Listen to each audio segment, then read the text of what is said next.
Ayan muli, video 4 na po tayo ka-Maxicol. Ayan po yung mga cottage. Ayan, 700.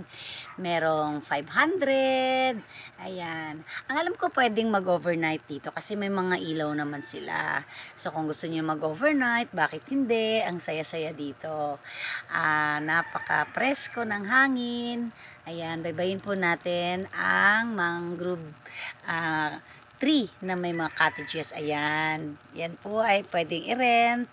Ayan, mamili lang po kayo anong gusto nyo gagamitin pag kayo po ay nag-swimming. Ayan. Ano, feeling mo na naman, ikaw si Darna, si Lola talaga. O, lagi na lang nakalipad. Ayan. Titanic naman ngayon ng Lola. Jack!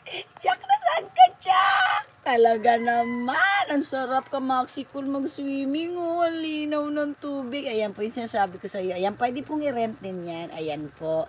Nakarating na po tayo sa dulo. Abangan ang susunod.